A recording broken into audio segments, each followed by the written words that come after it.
If you care about the short-term performance and the long-term health and longevity of your brain, creatine has to be in your supplement stack, and here's why.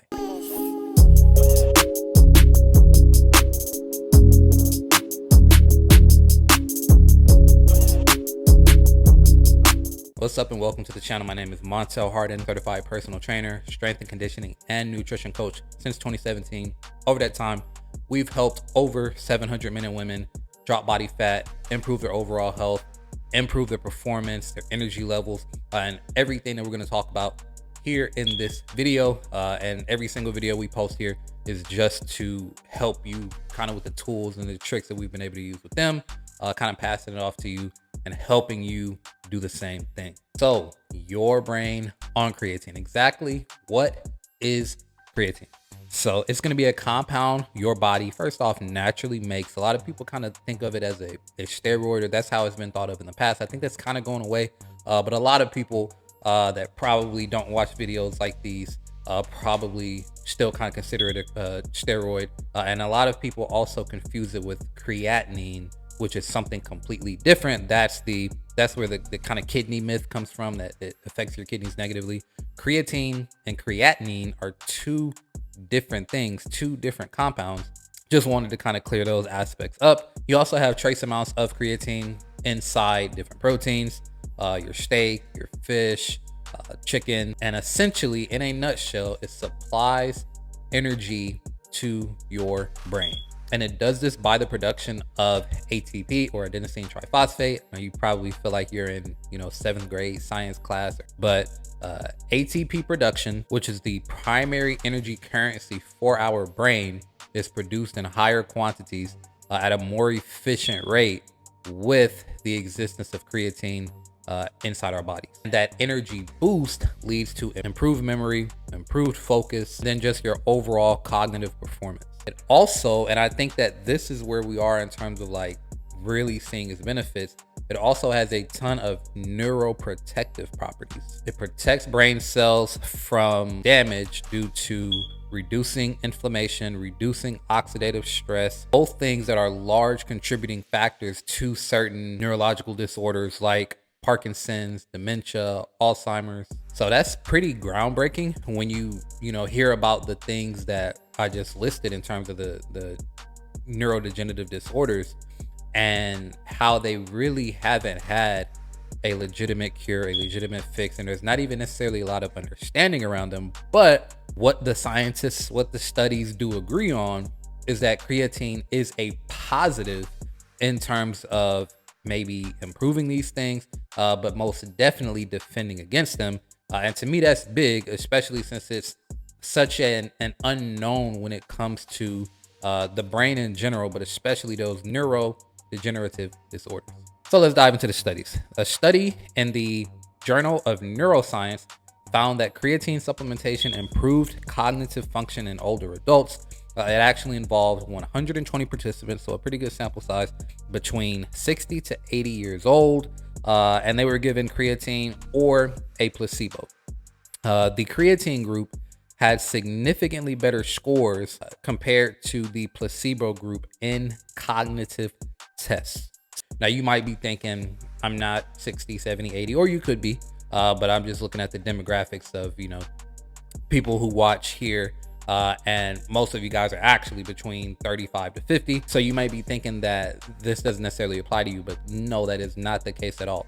So imagine if consistent creatine supplementation can within weeks improve your cognitive performance between the age of 60 and 80. Imagine what it could do at 35, 45, 55. And then you've been supplementing daily for decades. Imagine what brain benefits you're going to have, what neuroprotective benefits you are going to have given your brain after 30 years of supplementing consistently. I want you to think about this as a way to almost bulletproof your brain as you age and you deal with a lot of things that come with that. And a second study titled Creatine Supplementation in Treatment-Resistant Depression. So we're going to dive into kind of like the mental health, the emotional benefits of creatine as well. But it involved 52 women with the condition of medication or treatment resistant depression. Basically, just meaning that the regular depression medications were not helping these women in terms of improving their overall mental health.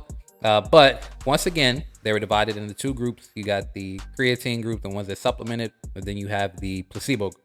Now, both parties were still given whatever specific medication that they were using. So both groups still had that present. It wasn't just the creatine, it was the creatine plus the antidepressant medication.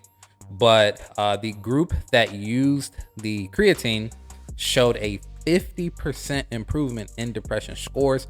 So similar to the cognitive test, you kind of have a depression test or a depressive test, and they kind of assess where you are, where your mental state is. And the group that received the creatine saw a 50% improvement.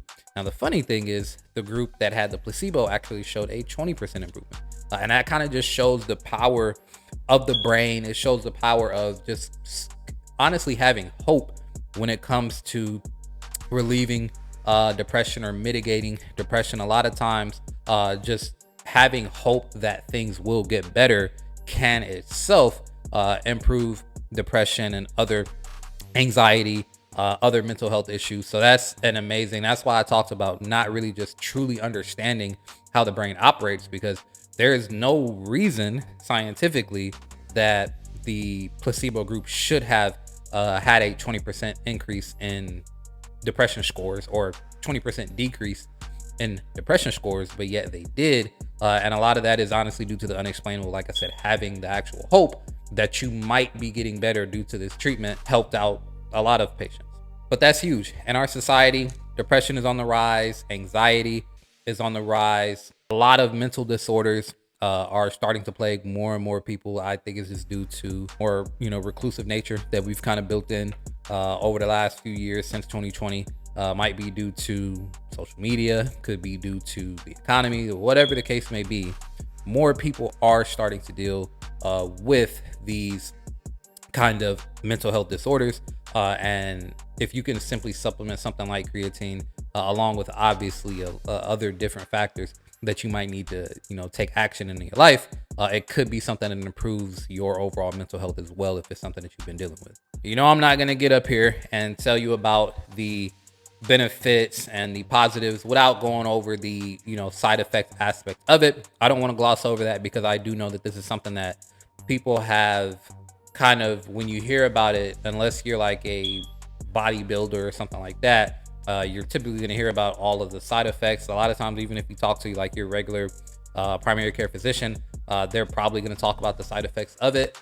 So I just kind of want to clarify that aspect of it. So the main side effects that have actually been proven to, affect and impact some people are going to be gastrointestinal issues.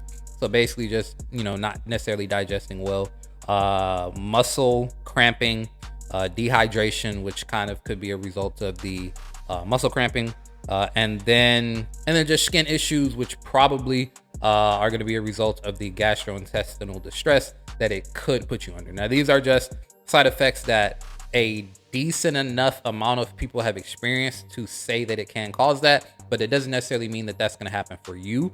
And a lot of times, any of these right here could simply just be due to the manufacturing and how exactly, what type of creatine you're getting. So there's a lot of different options. Creatine monohydrate is going to be what you want to go to. The tried and true, that is by far the most studied, and by far the type of creatine that's most likely to get you the best results and less likely to lead to those negative symptoms that you obviously don't want. Now, there are some other symptoms, like I kind of touched on earlier: kidney damage, liver damage, and then the hair loss. These are three things that people bark about when it comes to creatine supplementation. And the fact is, there's just no real evidence to show that any of these things actually exist. A lot of times what's happening when people supplement with creatine, like I said, it's been something that's largely been used in the bodybuilding and kind of fitness community. And a lot of times somebody is taking creatine, they're simultaneously taking other hormones, other steroids, other supplements that could be leading to kidney issues, liver issues, hair loss. But in and of itself, creatine has not been shown to do any of these things. And if that ever changes, I will be the first to let you know. You don't ever have to worry about me shilling a supplement or a product, because all I want for you is to get to where you want to be, to get to your goals. And however is the best way to get that done based on what we currently know is what I'm always going to give you. And if what we know changes, I will make sure to give that to you as well, which is why I'm never going to sell out and just be a product pusher like a lot of people that you're probably watching on YouTube or X, or whatever the case may be. So a full summary, just to recap, on first off, why the brain ever even experiences negative kind of deterioration, and then how creatine directly helps that. So first off, reduced energy production is one of the things that you're gonna have to deal with as you age or as you get less healthy, which is something that I definitely want to reiterate. Like high blood pressure, high blood sugar levels, sedentary lifestyles, poor food choices, all of these things, less muscle mass, all of these things lend themselves to a less healthy body, which in turn leads to a less healthy brain. If you are developing a lot of excess body fat, if you are losing a lot of lean muscle mass, a lot of strength, you can guarantee that your brain is also experiencing some of the negative benefits of that, or some of the negative downfalls of that as well. So always look at your body and your brain as a link. Like if your body is improving in health, your brain is improving in health. If your body is declining in health, your brain is declining in health. But that reduced energy production is one of the first things to happen, which basically means that say you got 10 power plants, and over time, one of those power plants starts to shut down, and then another shuts down, and then obviously, eventually, they all shut down. But the rate at which they shut down is what we can control. You can easily get yourself to 90 years old and have great cognitive function. You can honestly have great cognitive function until the day you die, or you can be 52 and your cognitive function is severely impaired based on your lifestyle, based on years of high blood pressure, years of obesity, years of loss of muscle mass. So that reduced energy production is one of the big things that negatively affects the brain. Also is going to be oxidative stress. This is going to be basically in the form of free radicals. This could be honestly anything. Microplastics, carcinogens, there's a laundry list of things that could contribute to oxidative stress in the brain. But this is one of the things that happen as well. And over time, you're simply just exposed to more of this. Now, the line of work that you're in, the type of foods that you eat, the type of things that you do every day, your lifestyle, they all impact how much of this you're exposed to, how long you're exposed to it. So all of that plays a factor, but essentially over time, you can guarantee that you're just going to run into more free radicals over time that will eventually deteriorate the brain if you're not doing other things to kind of help fight against that. Lastly is going to be the loss of neurons overall. As you age or as you get less healthy, those neurons will slowly die off. And this is basically the brain's transmitter.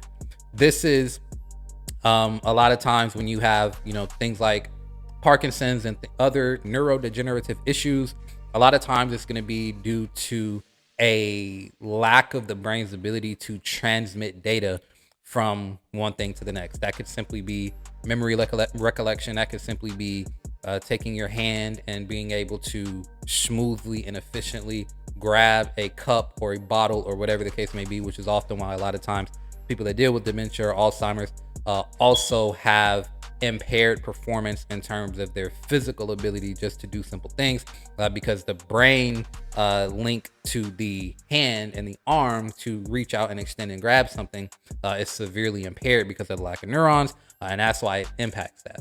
And where creatine comes in, it actually boosts ATP production, which allows the lights in that those power plants to stay on for longer. And that's what you want. You want those power plants to stay on as long as possible. It also has a lot of antioxidant properties, which fight off those free radicals that we're exposed to just going through our everyday life. And it can help to expand the overall life cycle of neurons in the brain, which once again help to keep the lights on in the power plants that we got running up here for as long as possible. So that is it, your brain on creatine. Hopefully you got value from this. My goal is just to give you the best, most studied, but also most practical information to help you get to where you need to be. I don't think that anybody should be on a laundry list of supplements. I think a lot of times you can start listening to things and listening to professionals in the space, and before you know it, you're taking 20-30 supplements a day when you really don't need to. But creatine is something that I think you almost certainly need in your stack of supplements, anywhere between 5 grams to 10 grams per day. In terms of supplementation, is going to be perfect for your muscle health, for your brain health. And I think it's something that, as of right now, we have plenty of research on that it's almost a net positive across the board, no matter who you are, no matter where you are in your health journey, no matter what you have going on, unless you have pre-existing kidney issues, is typically the only thing that you kind of want to lean away from creatine with. But other than that, you're going to have positive benefits and positive effects, especially mentally, when you supplement with creatine. So if you're ready to get in the best shape of your life and you need to figure out what supplements you need, what nutrition protocols you need, what training protocols you need, recovery protocol, like if you need a complete overhaul of your health and fitness regimen, so that you can drop stubborn fat, building muscle, and improve your overall health mentally and physically, take our transformation quiz. It's going to be the first link down in the description. We'll help you create a comprehensive game plan to get that done, hold you accountable to it, introduce you to our private community where we're going to keep you locked in and motivated, so that you can get in the best shape of your life. And then you have the tools to stay there afterwards, so that you do not need me or any other coach or trainer for the rest of your life after you get to those goals. So that's it. That's all. Make sure to like, subscribe, and turn notifications on so that you don't miss in the next upload. And I will see you in the next one.